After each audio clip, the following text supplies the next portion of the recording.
Hey guys, thanks so much for checking out this video today. My name is C.Ho and this is Live Hacks.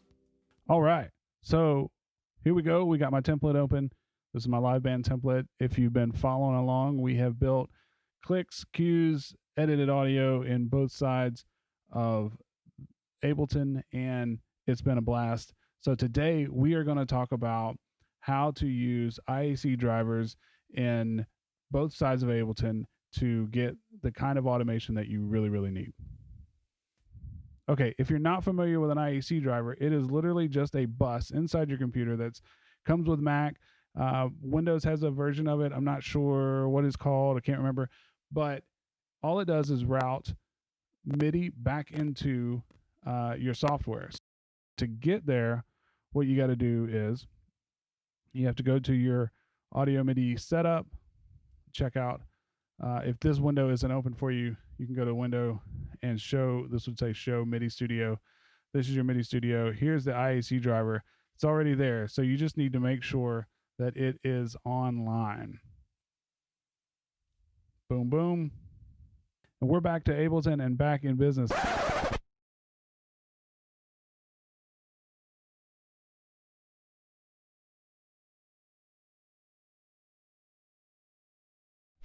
So if you look over here in my master scene column, I've got LAR, which is the project we talked about in the last video. And then I've also got an LAR1, which is just a duplicate. So what we're going to talk about here is how to use IAC driver for triggering the next scene that we need to go to. All right, so I'm just going to expand these groups a little bit. All right, and if you look, I've already got these kind of set up. So this is the full track. You can see down here that we're working with the whole thing. All right, and then below it, we've got the whole track, but we're starting at measure 31. So what I want to do is I want to get to a certain point of the first track and trigger the next scene, which in this case, we're just going to jump back to another part of the song and kind of like, kind of do some tags or whatever. All right, so here's what to do. You see I've got this IAC group. This is triggers and this is stop. Really, this is just so I can see what I'm, which one's doing what. Basically, it's just a quick glance thing so I can see if, oh, that's a stop, or, oh, hey, we're going to keep going on to whatever else we're going. So all I'm going to do is I'm going to come over here to my triggers column and double click.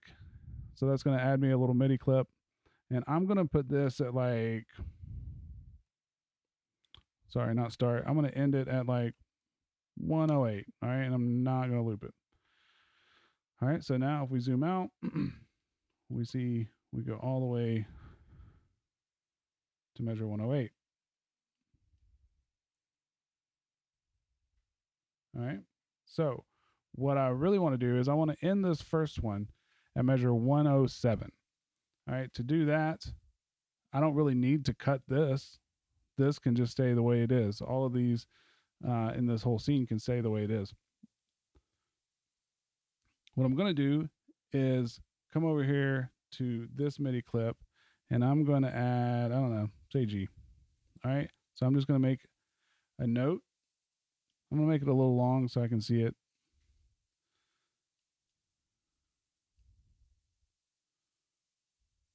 Drag it over. Just going to get a good view of it. All right, this is going to go pretty fast. I'm going to fire this scene. I'm going to make the tracks jump to, say measure 100. Then I'm going to put it into MIDI mode, MIDI editing mode, and I'm going to select this scene right here. And then as soon as a MIDI note is hit, that will be mapped and we will be in business. All right, so here we go.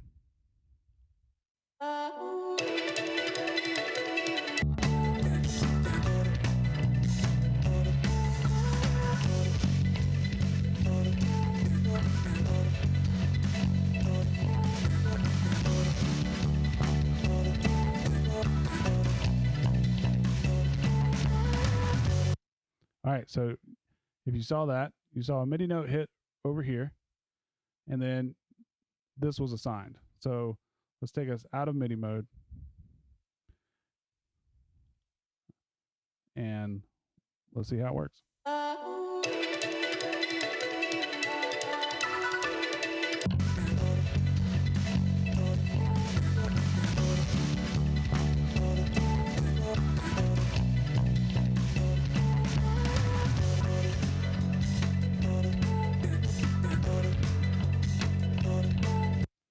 And there you go. I've currently got this set to 1 bar, so that's why it held before it jumped. But you could set that to none, you can set it to whatever, and you can literally assign that to do whatever. You can stop it, you can mute stuff, you can solo stuff. Anything that's assignable to a MIDI note can be assigned to one of these, and it works beautifully. For example, let's just throw something up real quick. Let's have it mute the main track instead of jumping to the next thing.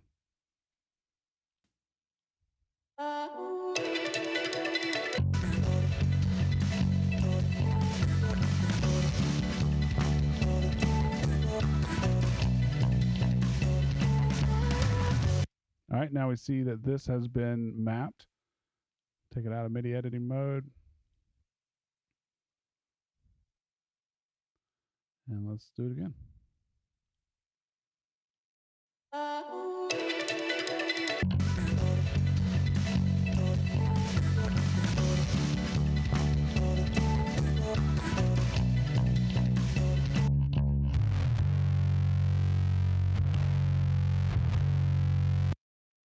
And it's as simple as that.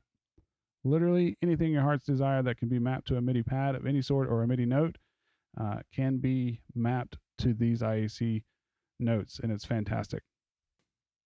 All right, now we're going to jump over to arrangement view and look at what the IAC driver can do, because it can do some really dope stuff over there. All right, I pulled these tracks over already. They play just like normal.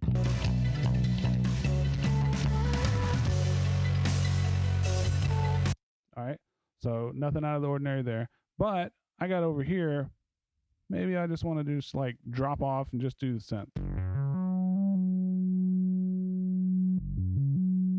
Maybe it's a neat little like transition that we're wanting to do or whatever. All right, so all I got to do is take an IAC trigger and do the exact same thing that we did on that side. But it's easier over here because you can see it linearly, for me at least. Let's see where I want to start this at.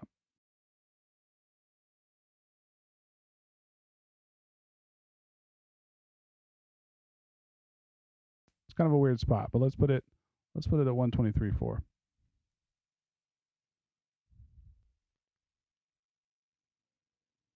That's just plus and minus to zoom in and out. All right, so this note is going to trigger at 123.4, and I want to go immediately. So I'm going to do that. I'm going to zoom out. All right, now I'm going to set, zoom out a little more so I can see my synth bass. Here we go. All right, I'm going to set a marker, and I want this to trigger that marker. So all I'm going to do is I'm going to put it back here, do the same thing. I'm going to hit play, go into MIDI edit mode, then select that marker that I just put up and let it do the rest. All right, so here we go.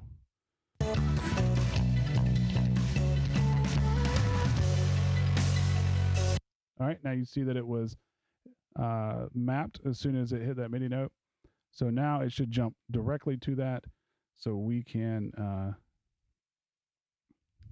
do that little interlude that we want to do. Let's try it. A